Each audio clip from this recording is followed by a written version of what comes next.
Et c'est parti pour Planète Marché, une quarantaine de minutes ensemble pour décrypter l'actualité politique, économique et surtout financière. Dans Smart Bourse, ce soir, 3 experts pour nous éclairer sur les résultats d'entreprise, sur la situation politique aux États-Unis, mais aussi évidemment sur les indicateurs macroéconomiques. Nous avons le plaisir de recevoir tout d'abord Nuno Teixeira. Bonsoir Nuno Teixeira. Bonsoir. Vous êtes membre du comité d'investissement Cross Asset de Natixis IM International. À vos côtés, nous avons le plaisir d'accueillir également Gustavo Orenstein. Bonsoir Gustavo Orenstein. Bonsoir. Vous êtes responsable recherche macro et allocation d'actifs de Dorval Asset Management. Et enfin, nous avons le plaisir d'accueillir également François Chollet. Bonsoir François Chollet. Bonsoir. Vous êtes président de Montségur Finance. Sans surprise, je vous propose, messieurs, de commencer cette émission avec un point politique aux États-Unis, ou en tout cas un point politique peut-être pas, mais la réflexion de marché que vous pouvez avoir vis-à-vis de la situation de l'élection présidentielle aux États-Unis, alors qu'on est maintenant à moins d'une semaine ou tout juste une semaine qui nous sépare du résultat de cette élection présidentielle. On peut peut-être commencer avec vous, Nuno Teixeira. On parle beaucoup de Trump Trade depuis ces derniers jours. Le marché semble avoir pris sa décision, je ne sais pas, mais en tout cas essayer d'anticiper au maximum l'éventualité d'un passage de Donald Trump lors de cette élection présidentielle. Comment est-ce que vous analysez d'un point de vue de marché, qu'est-ce qui anime vos réflexions sur le marché face à cette élection présidentielle ? Alors c'est vrai qu'il y a eu un peu de Trump trade pendant quelques semaines, ça s'affaiblit quand même. Ça se matérialise davantage du côté des taux finalement, puisqu'on a eu une tension forte sur les taux d'intérêt aux États-Unis, qui d'ailleurs s'est un petit peu prolongée en Europe. Il y a toujours une corrélation, évidemment. Sur le marché boursier, je dirais que, évidemment, tout le monde attend l'impact favorable, en particulier sur les bénéfices d'éventuelles décisions sur la baisse de la taxation attendue du côté de l'administration républicaine. Il faudra d'abord, évidemment, être sûr que ces mesures vont pouvoir être mises en place. Bien sûr. L'administration Biden, finalement, on a profité d'une certaine manière, puisqu'il y avait déjà eu une première baisse de l'imposition des bénéfices sur les sociétés américaines pendant l'ère Trump, qui a bénéficié au marché indubitablement depuis. Ça va être quand même un équilibre à trouver entre l'impact qu'on attend quand même de la hausse du déficit budgétaire, puisque bien sûr, oui. Du côté de Trump, on va avoir une aggravation beaucoup plus forte de l'endettement et donc des déficits qui vont quand même devoir être financés. Et parce que qui dit baisse de taxes dit moins d'entrée d'argent pour le gouvernement quand même. Tout à fait. Alors les deux programmes sont quand même coûteux. Oui. Et sont... mais du côté de l'administration Harris, si elle se matérialise, ce sera plutôt une augmentation de dette de l'ordre de 3 500 milliards de dollars. Du côté de Trump, c'est pratiquement le double. Donc on est quand même dans des ordres de grandeur un peu différents. Ce qui est sûr, c'est que normalement, les veilles d'élections présidentielles, on a de la volatilité sur les marchés. Pour l'instant, on est plutôt encore sur des volatilités relativement modérées du point de vue des actions. Ça se tend un peu du côté obligataire. Normalement, on devrait quand même avoir une forme de soulagement lorsque les résultats seront connus. Le problème, c'est que si les résultats sont vraiment très serrés dans des swing states, on risque d'avoir des contestations pendant plusieurs jours, voire plusieurs semaines, qui risquent d'amener effectivement un peu de volatilité sur ces marchés d'actions. Donc nous, on reste quand même assez prudent, sans être... C'est difficile d'être complètement en dehors du marché, parce que bien généralement, les 2 derniers mois de l'année, une fois que les choses sont clarifiées, il y a plutôt un rallye de soulagement, donc on reste plutôt neutre en fait dans nos allocations. Avec quand même certaines classes d'actifs qu'on regarde un peu plus précisément, je pense toujours dans un scénario potentiellement d'élection de Donald Trump, mais à la tech ou potentiellement jouer l'appréciation du dollar comme on le voit à l'heure actuelle, c'est des choses qu'on garde en tête même si on ne bouge pas trop effectivement à une semaine d'une élection présidentielle. Oui, tout à fait. Non, c'est vrai que finalement les performances des marchés globaux sur ces 2 derniers mois ont été davantage porté par le dollar que par l'évolution des indices.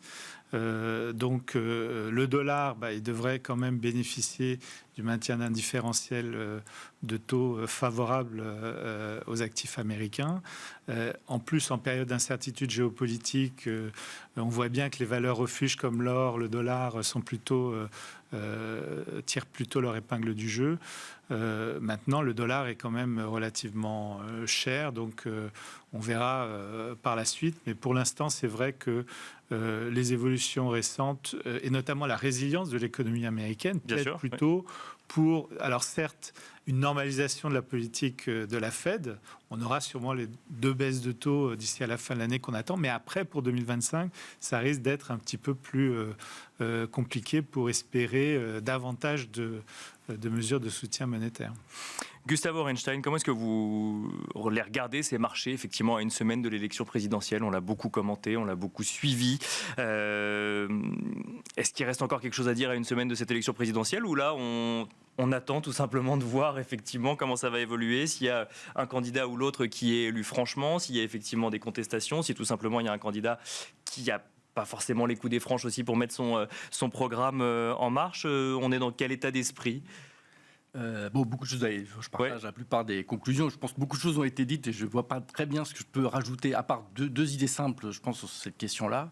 La première, c'est que c'est quand même 50-50, c'est extrêmement proche, très honnêtement. Et d'ailleurs, ces tout derniers jours, on a l'impression que Kamala Harris recolle un peu à Trump. Donc alors c'est compliqué avec le système électoral américain de transformer des sondages en résultats. Mais oui, puis chacun y va de son analyse. Si une semaine avant, effectivement, on est à 50-50, ça bénéficie aux républicains, puis d'autres disent l'inverse. Enfin, c'est très compliqué. Oui, non, de toute façon, la réflexivité qui existe sur les marchés existe aussi dans les sondages, existe dans n'importe quelle réflexion d'ailleurs. Donc on s'en sort difficilement. Mais bon, au final, c'est quand même 50-50. Donc c'est vraiment très difficile de se positionner. Et non, alors, il y a cette incertitude, 50-50, et en plus, quand même je vous donnerai le résultat, je ne suis même pas sûr qu'on peut en déduire très facilement ce qui va se passer sur les marchés, puisqu'on peut très bien dire, et ça se défend, que ça y est, c'est dans les prix, même si Trump gagne, ça va, travel and arrive, comme on dit, sur les marchés, donc ça va baisser à ce moment-là, ou en tout cas, les fameux Trump trades vont de toute façon être coupés au même moment, ou pas, ou il va se passer encore autre chose. C'est très très difficile. C'est pour ça que le meilleur conseil, et je suis à peu près d'accord, c'est que s'il existe quelque chose qu'on vous appelez neutre dans votre portefeuille, il faut probablement être proche de ça. D'accord. Parce que c'est difficile de positionner un portefeuille aujourd'hui sur ça. En revanche, il y a quand même des choses que l'on sait et qui sont vraies quel que soit le candidat. Bon, d'abord, c'est que les États-Unis ont 6% de déficit budgétaire et vont le conserver. Alors l'augmenter peut-être, mais en tout cas le réduire très difficilement. Et ça, c'est quand même une économie qui interroge, une économie qui est grosso modo au plein emploi, où l'inflation est revenue à sa cible, mais qui a 6% de déficit. Alors qu'est-ce que ça veut dire? C'est-à-dire que si vous passez de 6 à 0, vous êtes en déflation. Qu'est-ce qu'on fait avec cet équilibre qui est un peu bizarre? Mais bon, on sent bien, et je partage effectivement cette idée que, en tout cas, je ne retire pas mon souffle sur une baisse des taux de la Fed dans cette condition-là. Une économie plutôt forte. Certes, l'inflation est à sa cible, mais les questions budgétaires font que la Fed va effectivement s'approcher un peu du neutre, et puis c'est tout. Donc je ne vois pas très bien le grand espoir sur cette partie des taux courts américains. D'accord. Ce qui la distingue beaucoup d'ailleurs du cas européen. D'ailleurs, le cas européen sur le point budgétaire, on en parlera peut-être après, mais c'est vraiment une histoire complètement différente. C'est vraiment les États-Unis qui sont l'outlier de cette histoire, enfin un cas complètement séparé. En Europe, c'est quand même pas du tout la même chose. Donc sur le cas de cette élection, je crois qu'on attend tranquillement, on essaye d'avoir des portefeuilles qui sont relativement robustes, à peu près pour tout. Mais je suis à peu près sûr qu'on sera surpris. François Chollet, même question, parce que il y a effectivement le sujet taxation, il y a le sujet potentiellement hausse des tarifs douaniers si jamais c'est Trump qui passe, il y a le sujet effectivement vue d'Europe, où on regarde beaucoup, parfois avec inquiétude, l'élection de Donald Trump, mais qui laisserait entendre qu'il y aurait un bon et un mauvais scénario. Est-ce qu'il y a vraiment un bon et un mauvais scénario dans cette élection américaine pour les marchés, j'entends, pour les marchés financiers Je ne suis pas certain qu'il y ait autant d'écart de politique budgétaire entre les deux, dans le sens où, si on regarde la moyenne des déficits de l'administration de Trump et la moyenne des déficits de l'administration de Joe Biden, et je crois qu'il y a à peine un point d'écart, on est à moins 7 quelque chose et moins 6,5 d'un côté de l'autre. Ça veut dire qu'ils ont fait exactement la même politique de dépenses budgétaires. Il y a eu le Covid quand même. Il y a eu le Covid. Mais, ce que je veux dire, c'est qu'il n'y a pas un changement de paradigme idéologique dans la façon d'appréhender la dépense publique, en tout cas dans cette élection. C'est difficile effectivement de jouer le résultat de cette élection d'un point de vue d'investisseur. ce que l'on peut jouer, et je partage assez l'opinion de Nuno là-dessus, c'est on a un stress. Nous, on était très prudents sur les marchés depuis à peu près la fin du premier semestre parce qu'on avait le sentiment que les performances étaient déjà faites. Et on s'est dit que cette période serait peut-être une opportunité de renforcer les allocations pour la fin d'année. Et c'est quelque chose qu'on commence à faire très, très récemment et encore un peu aujourd'hui, mais très progressivement.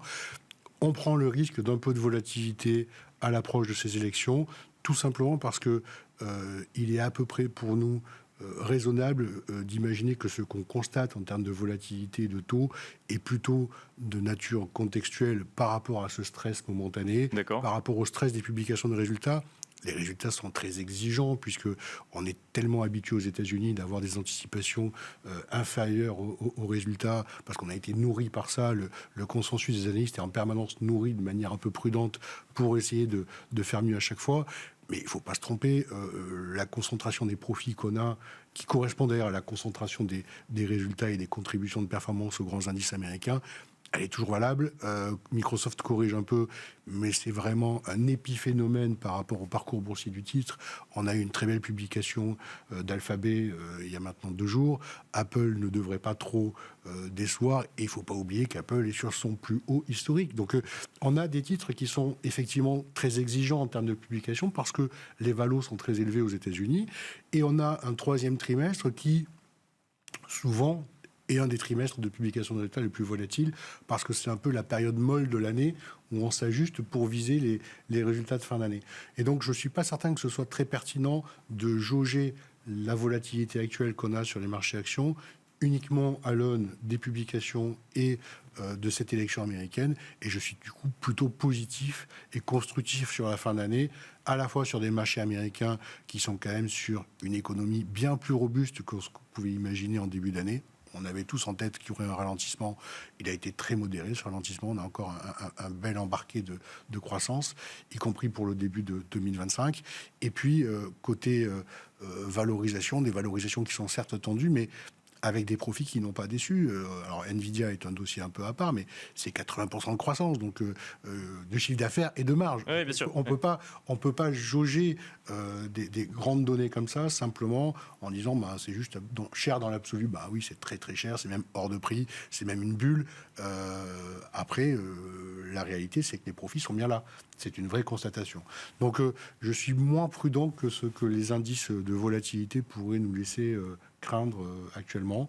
Et la seule chose que je regarde peut-être avec ça voudrait dire quoi? Ça voudrait dire que si on sortait du contexte, si on enlevait le contexte politique, on aurait une vision différente peut-être effectivement de la réaction. Les publications, tout le monde se dit que les publications vont être difficiles parce qu'elles sont très exigeantes en termes de valorisation aux États-Unis. C'est simplement que lorsque les marchés sont très chers, il faut être très sélectif et c'est difficile d'être sélectif sur un ensemble de marchés qui est très cher. Donc c'est là peut-être que se situe le point de stress du point de vue de l'investisseur.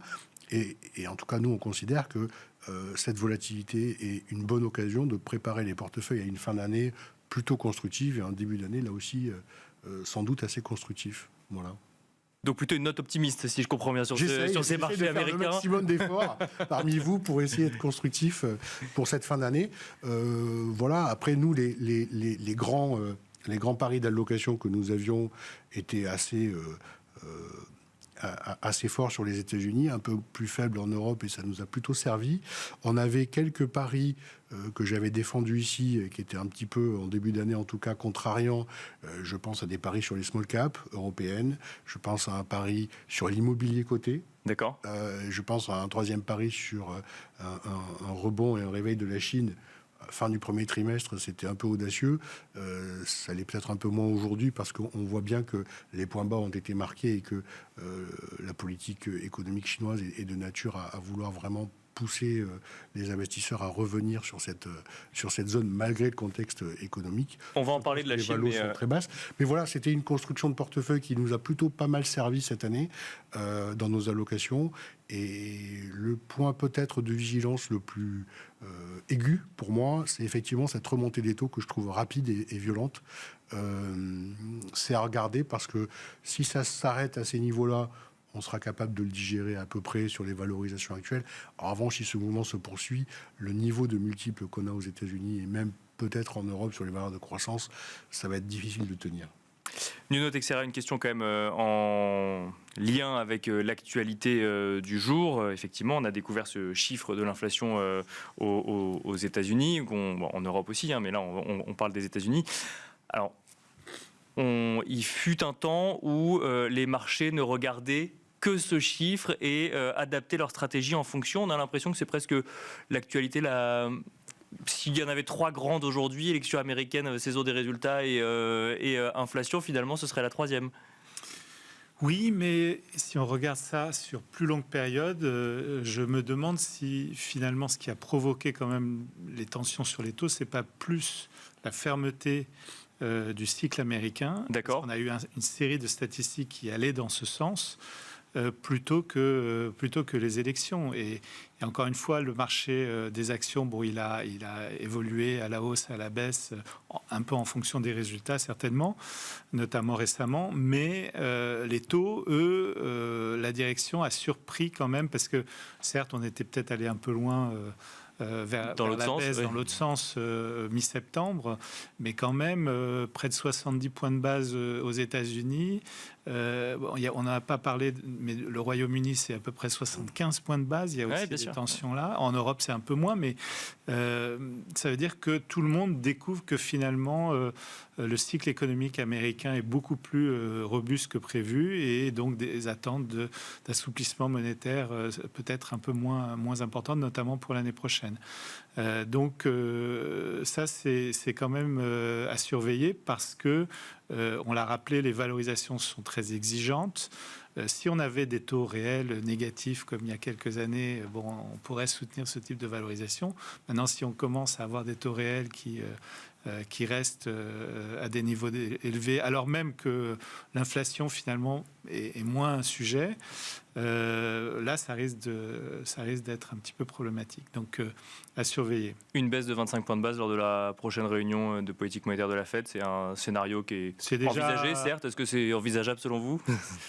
Oui, je pense que c'est quand même envisageable, parce que la Fed finalement veut revenir à une sorte de neutralité, donc elle a encore effectivement 25-50 points de base d'ajustement à faire. Je ne pense pas qu'ils vont temporiser lors de la réunion de la semaine prochaine, mais pour 2025, la question se pose beaucoup plus sérieusement. Effectivement, on aura peut-être des déceptions sur les amplitudes de baisse des taux.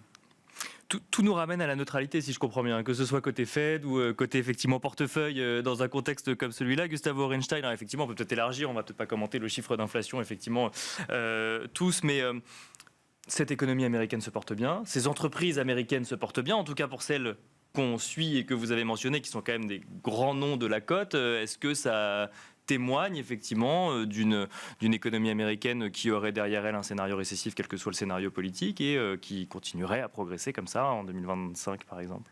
Oui, l'histoire de la désinflation, c'est justement parce que les investisseurs le regardent moins que c'est ça la réussite, c'est ça la victoire. La victoire, c'est qu'on n'en parle plus, précisément. Et quand on ne la regardera plus du tout, et quand les gens n'en parleront plus, parce que les consommateurs, eux, continuent de parler de l'inflation, enfin avec une confusion d'ailleurs entre le niveau des prix et l'inflation. Bien sûr. Il y a plus d'inflation, mais les prix vont pas baisser, malheureusement. Donc il va falloir s'habituer à tous ces prix. À ce niveau de prix, oui, bien sûr. Vous prenez un taxi, vous discutez le restaurant, le machin. Oui, c'est vrai, mais ça ne baissera pas. Par contre, on va s'y habituer. Et du coup, et comme les salaires quand même semblent en moyenne progresser, ça aussi c'est un autre débat, mais bon, en tout cas en moyenne ils progressent, au fur et à mesure les pouvoirs d'achat se reconstituent, mais pour autant le prix lui-même il n'aura pas baissé.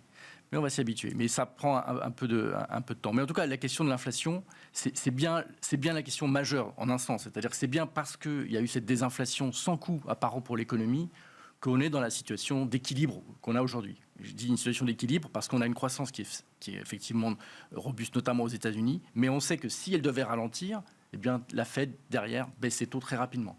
Parce qu'elle a cette marge de manœuvre. Parce que l'inflation a pratiquement disparu. Donc, job is done sur la partie inflation. Du coup, d'ailleurs, c'est évidemment un discours que la Fed a. Elle regarde maintenant le marché du travail. Donc, dès que les chiffres sont un petit peu décevants ou problématiques, tout de suite, on sait qu'elle va baisser ses taux. Donc, ça protège vraiment énormément le scénario global. Et c'est pour ça que je ne voudrais pas qu'on pense que nous sommes négatifs ou inquiets. Globalement, c'est quand même un scénario qui est positif. C'est un scénario qu'on appelle d'équilibre, un certain équilibre. Qu'est-ce qui peut effectivement dérailler ? Bien, bon, le scénario évidemment de récession, cette idée que ça y est, les taux sont trop élevés, les banques centrales ont cassé quelque chose. Bon, c'était un petit peu les débats qu'il y a pu y avoir encore il y a quelques semaines. Tout ça est un peu oublié, il suffit 2-3 chiffres pour oublier complètement tout ça. Et puis il y a le scénario de l'autre côté qui, au contraire, je rejoins un peu cette idée, non, si l'économie n'atterrit pas du tout, si elle réaccélère, parce que la politique budgétaire ou d'autres, à quelle vitesse l'inflation ne va pas réaccélérer aussi ? Et du coup, les taux longs commencent à redevenir un problème. Surtout avec les droits de douane, s'ils sont mis en place, bien c'est sûr, là où ouais, le président a le plus de flexibilité, effectivement, pour modifier les droits de douane. Et puis, la politique migratoire, parce que si elle est vraiment ambitieuse sous l'ère Trump, si tant est qu'on ait une ère Trump, là, ça va poser des problèmes de manœuvre dans un certain nombre de secteurs de services en particulier, où il y a quand même, on sent un peu de tension sur les prix encore. Il y a un côté inflationniste dans certaines de ces politiques. Donc, en tout cas, c'est ça qui crée le risque, c'est de sortir de ce scénario, on va dire, d'équilibre, qui est le scénario qui domine depuis déjà plusieurs mois. Et c'est qu'on sorte d'un côté ou de l'autre. Évidemment, la question de l'élection de la semaine prochaine, c'est un peu ça. Est-ce qu'on pousse un peu l'équilibre dans un sens ou dans un autre ? Bon, on verra bien. Mais pour l'instant, on a quand même une croissance stable mondiale, grosso modo. Et puis cette inflation qui est faible, qui permet aux banques centrales de réagir, si c'était nécessaire, pour soutenir l'activité, ce que fait notamment donc, la Banque centrale européenne. Parce que l'Europe et les États-Unis ne sont pas exactement sur le même mélange de politique économique. On va pouvoir parler de l'Europe, peut-être à la loupe, peut-être de la saison des résultats. On peut commencer par ça en Europe. Alors aux États-Unis, j'ai compris que vous êtes tous globalement d'accord sur l'idée que la saison des résultats est plutôt positive, en tout cas de ce qu'on en a vu, même effectivement... Je nuance un tout petit peu. Aux États-Unis, on a le même phénomène auquel on assiste depuis plusieurs années maintenant, c'est la concentration extrême des profits. Si on prend le S&P 500 et les contributeurs de performance du S&P 500, c'est flagrant et c'est la même chose sur les profits. Et donc on a un vrai sujet, c'est de dire à quel moment on aura un rattrapage de valorisation de l'ensemble du reste du S&P 495, pour arrondir, que ce soit en termes de boursier, de valorisation, que ce soit en termes de profit. Parce que là, c'est un peu morne pleine. Il ne faut pas non plus... on n'a pas du tout les mêmes enjeux, c'est plat. Mais alors, ça, on en parlait justement avant l'émission, ça fait plusieurs années qu'on l'attend maintenant. Est-ce que quand on est investisseur, gérant, on continue à attendre finalement ce rattrapage de plus petite capitalisation? Si la baisse du taux d'IS, c'est 5% de plus à peu près pour le marché. Oui, mécaniquement. Oui, bien sûr. Il y a, en tout cas, on a eu quelques petits démarrages comme ça de rattrapage de ce 495 récemment. C'est pas encore une dynamique qui est enclenchée et pour des bonnes raisons de profitabilité tout simplement et de croissance des profits. C'est vrai qu'en Europe, on n'a pas tout à fait les mêmes sujets de concentration extrême et en tout cas en France, on a eu ces sujets à une certaine période avec notamment le secteur du luxe qui était un des gros poids lourds. Le parcours récent a montré que ça pouvait nous poser des vrais sujets. L'indice CAC français est en performance négative depuis le début de l'année à -3. L'indice européen on est autour de 5. Oui, mais ça veut dire que c'est pas parce que les plus grosses capitalisations performent moins qu'il y a un rattrapage sur les capitalisations plus petites. Oui, on a digéré une très forte correction des gros poids indiciels européens qui a été assez violente, on peut le dire, parce qu'on n'était pas habitué à avoir une telle sous-performance de telles entreprises avec beaucoup de croissance embarquée et beaucoup de capacité à tirer le bénéfice d'implantation mondiale et donc de capacité à capter la croissance là où elle se situait un petit peu partout. Ça nous pénalise beaucoup en France. Si on regarde les indices européens, on a aussi des sujets de concentration, mais on est loin d'être dans les schémas qu'on connaît côté américain. Et d'ailleurs, le petit pari dont je parlais sur les small et mid cap, c'est pas un pari. Alors pour les small françaises, on est en négatif, mais les small européennes se portent pas trop mal. C'est une des premières années où les small ne font pas moins bien que les larges en 2024, en tout cas depuis le début de l'année. Et pour le coup, c'est plutôt enthousiasmant sur la fin de l'année parce que c'est des périodes très favorables aux petites et moyennes valeurs qui n'ont pas forcément accès direct au marché pour se financer et qui sont plus attentives, évidemment, à leur cours de bourse pour aller discuter de leur financement avec leur banquier, puisque c'est par le banquier que ça passe. Ouais. Donc c'est souvent des dossiers intéressants. On a beaucoup d'opérations financières en plus de retrait de la cote parce que les marchés cotés ont du mal à à valoriser correctement ces entreprises. Donc c'est des thématiques comme cela qui me paraissent intéressantes côté européen. Et puis, je pose la question des valeurs de croissance, mais on l'a dit, dans les valeurs de croissance, il y a la consommation discrétionnaire et le luxe qui ont été un vrai sujet, et il y a une vraie sensibilité sur les multiples taux d'intérêt. Et le taux 10 ans qui va dans le mauvais sens pour ces valeurs-là est un vrai plafond de verre. Et donc, c'est l'une des raisons pour lesquelles, je précise, on va vraiment regarder très finement le comportement du taux à 10 ans dans les jours qui viennent. Gustave Orenstein, cette saison des résultats en Europe, vous la suivez particulièrement pour ce troisième trimestre 2024 ?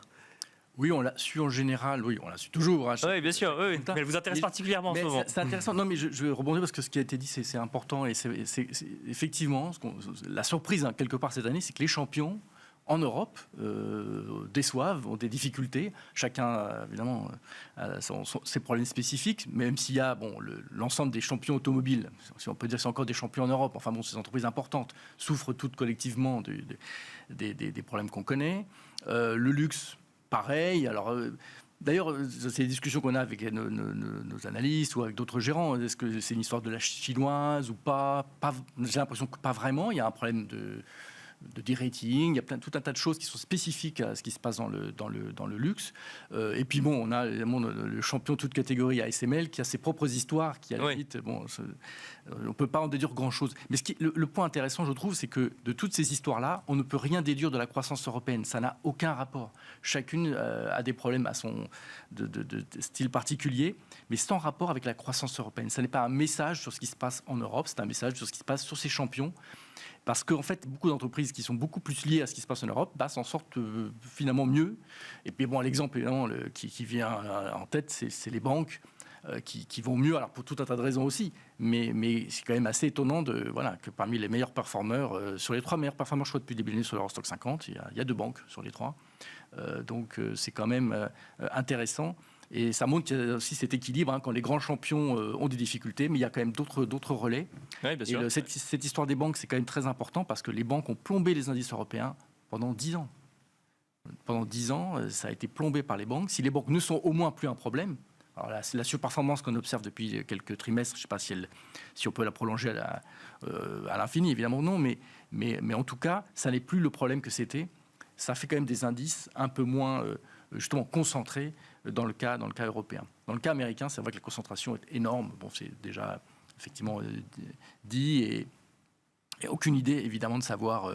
D'ailleurs, on espère évidemment un rattrapage plutôt une diffusion plutôt qu'une on va dire une convergence par une baisse des grandes valeurs. Ça m'étonnerait que les grandes valeurs baissent toutes seules. Hein.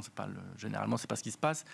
Mais on peut espérer par contre une diffusion si effectivement la croissance l'année prochaine est stable et que la question de l'inflation ne revient pas sur le devant de la scène. Nuno Teixeira, votre avis effectivement sur cette saison des résultats, puis même cette croissance européenne, si tant est qu'il n'y ait pas de droits de douane supplémentaires effectivement dans les échanges qu'on pourrait avoir avec les États-Unis. Comment est-ce que vous analysez cette séquence notamment ces 7 valeurs publiées aujourd'hui qui montrent finalement une moyenne un peu en demi-teinte, tout dépend de quel côté on se place? Oui, ça dépend évidemment des secteurs. On a un sujet quand même du côté des grandes valeurs exportatrices allemandes.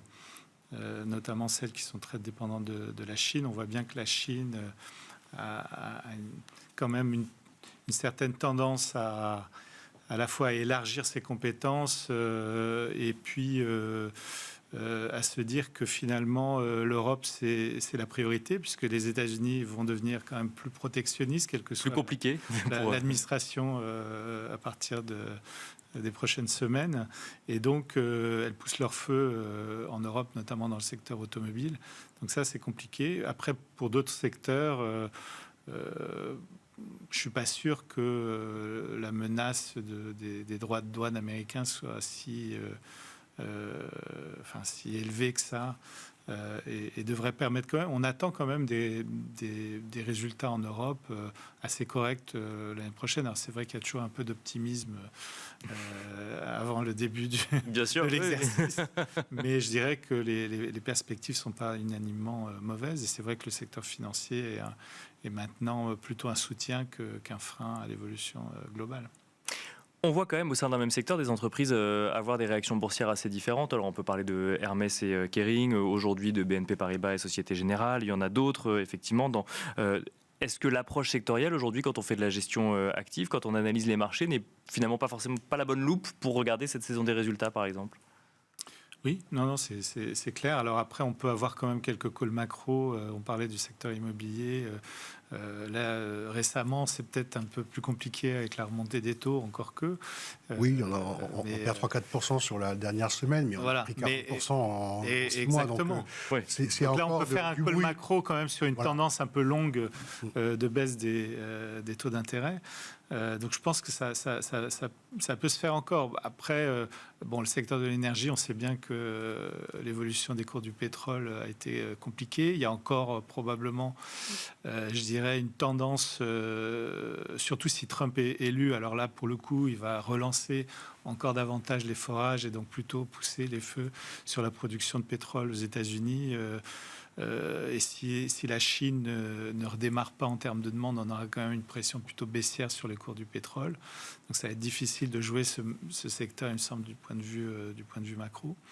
Mais sur d'autres secteurs, oui, effectivement, là il faut faire son marché et être beaucoup plus sélectif. Oui. Un mot peut-être de la Chine, vous l'avez mentionné tout à l'heure, François Chollet, on va continuer avec vous, Nuno Texera, puis je vous demanderai votre avis à chacun d'entre vous. Mais il y a deux sujets finalement aujourd'hui sur la Chine en matière d'investissement. Il y a l'impact en Europe. Et il y a, comment je regarde ça d'un point de vue investisseur aussi. Est-ce qu'on regarde ça de manière un peu plus optimiste, par exemple, qu'il y a un an à la même époque ? Est-ce que l'opportunité potentiellement du marché européen pour la Chine peut créer des opportunités pour les investisseurs ? Comment est-ce qu'on analyse le cas d'investissement chinois ? Alors nous, on est quand même assez dubitatif sur la capacité du gouvernement chinois, uniquement par des mesures monétaires, bien sûr, ce qui a été fait jusqu'à présent, de vraiment relancer la confiance, parce qu'il faut que les gens aient envie d'emprunter, disons. Donc s'ils n'ont pas envie d'emprunter parce qu'ils voient les prix de l'immobilier qui continuent à plonger, pour l'instant... notamment les administrations locales, elles continuent quand même. Enfin, il y a quand même une offre qui continue. Si on donne plus de financement aux administrations locales, elles vont augmenter l'offre. Donc, à moins qu'elles rachètent des biens qui sont invendus et qu'elles les mettent pratiquement gratuitement à la disposition des ménages. Là, ça pourrait relancer la confiance. Mais il faudrait probablement un choc budgétaire beaucoup plus important, de l'ordre de 5-10 points de PIB, pour probablement provoquer, je dirais, une demande des ménages beaucoup plus soutenue. Donc après, au niveau boursier, on a vu que temporairement, ça peut avoir quand même un impact. Il est clair que le gouvernement n'a pas envie, je dirais, d'un marasme boursier, parce que ça participe de la morosité générale. Et sans doute que pour l'instant, malheureusement, les Chinois, quand ils doivent investir, alors il n'y a plus l'immobilier, il n'y a plus vraiment la bourse, donc ils vont vers l'or et restent plutôt dans une attitude d'épargne, tant qu'ils n'ont pas retrouvé encore une fois cette confiance. Mais ça peut évoluer. Alors nous, on préfère jouer au cas où ça repartirait, une vue un peu plus large sur l'Asie émergente qui en profiterait, plutôt qu'un pari trop ciblé sur la Chine. Mais effectivement, sur l'Asie émergente, on est assez confiant, disons, enfin, il y a quand même du potentiel de croissance dans la région, et c'est quand même une zone qui mérite d'être regardée. François Chollet, vous nous l'avez dit, vous, c'était un de vos paris quand même, la Chine sur ce premier semestre 2024. Oui, alors c'était un pari satellite, hein, c'est pas bien sûr, on peut pas se tromper. Oui, mais c'est quand même un pari qui intéresse. Ça le devient un peu moins avec la performance. Ce qu'on peut dire, c'est qu'une des raisons qui nous ont fait aller sur ce sujet-là, c'était d'abord... on y est allé de manière un peu tactique, c'est plutôt avec des ETF, vous voyez, donc c'est vraiment pas quelque chose qui nous est habituel. Mais l'ETF avait un intérêt, c'est que on a capacité dans un ETF à avoir des pondérations très importantes de grosse capitalisation. Et l'ETF qu'on a choisi était à plus de 30% investi sur 2 titres, Alibaba et Tencent. D'accord. Quasiment à parité. Donc c'était aussi un choix de stock picking que de dire à un moment donné on va aller sur cette zone-là pour avoir ces titres-là en portefeuille. Et c'est pas forcément des titres qui sont englué dans le marasme immobilier ou bancaire chinois. Donc c'était vraiment une vue tactique, c'était une vue de valorisation aussi. Et puis un peu contrariant parce que c'était un sujet que personne n'abordait plus nulle part, alors que la Chine reste un des contributeurs significatifs à la croissance économique mondiale. Donc c'est pas une zone qu'on peut balayer comme cela définitivement du revers de la main. Mais c'est une zone sur laquelle on a eu beaucoup d'attentes quand même Bien sûr. ces derniers mois, j'allais même dire dernières années. Je partage l'opinion, la Chine est très agressive vis-à-vis de l'Europe, ça se voit sur le secteur automobile évidemment, mais c'est même vis-à-vis du monde. BYD est passé premier constructeur mondial le dernier trimestre il y a un an maintenant. Je serais assez curieux de voir les prochains chiffres publiés. En tout cas, en France, l'implémentation de cette marque est incroyablement rapide. On pouvait imaginer que les constructeurs européens auraient des barrières à l'entrée par des dizaines d'années de marketing, des réseaux propriétaires de maintenance, de garages, de concessionnaires, etc. On s'aperçoit que les parts de marché ont été pénétrées d'abord par Tesla, puis par les constructeurs chinois, sans qu'il y ait la moindre résistance, ce qui est assez effrayant du point de vue des investisseurs. Oui. Mais ce n'est pas que cela, ça va plus loin. Si vous regardez les chiffres publiés par le livreur de colis de La Poste, Chronopost, 22% des colis distribués en France aujourd'hui, c'est des colis qui viennent de Shein et Temu. C'est-à-dire que le consommateur français est devenu accro à ces plateformes-là. Et je ne vois pas comment ça pourrait s'arrêter s'il n'y a pas à un moment donné des décisions politiques pour bloquer un peu cet accès-là.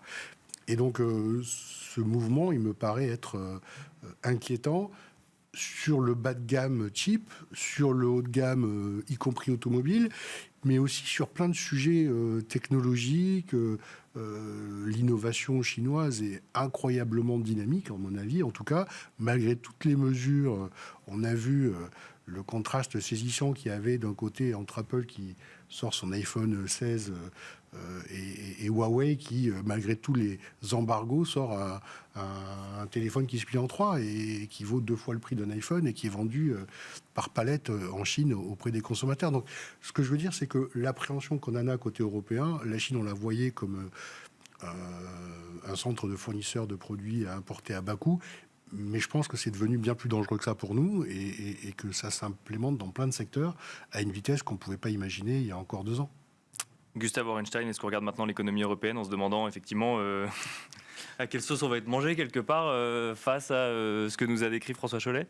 Alors d'abord, sur la Chine est clairement un pays très important qui doit expliquer à elle seule, je sais pas, au moins un tiers de la croissance mondiale, a des impacts un peu partout. Mais je distingue cette importance de la Chine de la question de savoir si je peux investir dans une entreprise chinoise, qui n'est pas exactement pareil. Bien sûr. Être un investisseur, c'est être un minoritaire dans une entreprise. Et on peut faire une grande croissance sans gagner de l'argent, être très peu rentable. Il y a plein de choses et c'est deux questions différentes. Mais ce n'est pas pour autant que la Chine disparaît. Elle est là, clairement, et donc il faut faire avec et essayer de comprendre son impact. Mais investir en Chine, c'est quelque chose de plus qui pose d'autres questions. Et notamment, parce que c'est un des grands débats depuis déjà plusieurs années maintenant, et notamment depuis la première présidence Trump, de la séparation en quelque sorte de l'économie mondiale et de la Chine, ou en tout cas des États-Unis et de la Chine, des États-Unis et de ses alliés, dont l'Europe fait partie. Ce découplage réel, il est beaucoup plus lent que ce que les gens imaginent. Mais sur les marchés, par contre, c'est un découplage qui se fait en appuyant sur un bouton. C'est beaucoup plus rapide pour n'importe quel fonds de pension de vendre toutes ses positions chinoises, de dire je ne veux plus entendre parler de ce marché, que de changer d'usine et changer de fournisseur. Ça, c'est beaucoup plus long. Donc, ce qu'on observe, c'est quand même ce découplage financier qui a été très, très important. Les investissements directs étrangers en Chine s'effondrent. Ce n'est pas uniquement sur les marchés, c'est vraiment les investisseurs mondiaux, les alliés des États-Unis, occidentaux on va les appeler, quittent la Chine. Et donc il y a bien cette forme de cet effet-là qui apparaît. Et c'est vrai qu'en tant qu'investisseur occidental, c'est une question un peu complexe. Alors on peut faire bien sûr des mouvements, des ETF, mais disons, si je devais faire un fonds de pension pour les 40 prochaines années, je me poserais quand même la question de savoir jusqu'à quel point je peux mettre des entreprises chinoises dans mon portefeuille. C'est une question claire. Et aux États-Unis, c'est une question encore plus claire, je pense. Voilà. Après, sur l'impact sur l'Europe, pour répondre à votre question, je crois que on exagère quand même l'impact que ça va avoir. Alors, des impacts sectoriels, sans aucun doute. Si vous êtes bien sûr un concurrent direct d'une entreprise chinoise, il va y avoir beaucoup d'effets. Après, globalement, sur l'économie européenne, je ne suis pas sûr que ça soit que c'est un énorme impact sur la croissance européenne. D'ailleurs, pas plus que les 10% de droits de douane auraient un énorme impact sur le PIB européen globalement. On est certes des gros exportateurs, mais enfin, c'est pas à ce point-là. Puis on s'exporte beaucoup entre nous. Enfin, donc l'impact sur en tout cas, les études d'économistes sur l'impact que ça aurait de 10%, c'est pas énorme. Ça coûterait peut-être 0,1, 0,2 points de PIB maximum. En revanche, sur certains secteurs, ça sera dramatique. C'est plus à regarder avec une approche sectorielle, si je comprends bien. Sectoriellement, ou des entreprises. Mais enfin, sinon, d'un point de vue macroéconomique, ça n'a pas un énorme impact. Quant à la concurrence chinoise, c'est bien sûr, c'est un problème politique dont on entend beaucoup parler. Même si, en tant qu'économiste, on peut que se réjouir de savoir qu'il y aura des prix qui baissent, quoi. Enfin, si l'idée, c'est d'avoir... Si le problème majeur, c'est le pouvoir d'achat, alors voilà une solution. La seule manière pour la Chine de pousser ses produits en exportation, c'est d'en baisser les prix. C'est l'offre et la demande. Voilà. Donc, si on veut de la désinflation, c'est plutôt une solution. Mais je comprends qu'effectivement, l'emploi et d'autres questions... ça ne va pas se passer comme un économiste sur un papier l'imaginerait. Notamment des questions ISR également, mais qu'on n'aura pas la possibilité de traiter aujourd'hui. Merci messieurs, merci Nuno Teixeira, merci Gustavo Orenstein, merci François Chollet de nous avoir accompagnés dans Smart Bourse. Et quant à nous, on se retrouve tout de suite dans Marché à thème.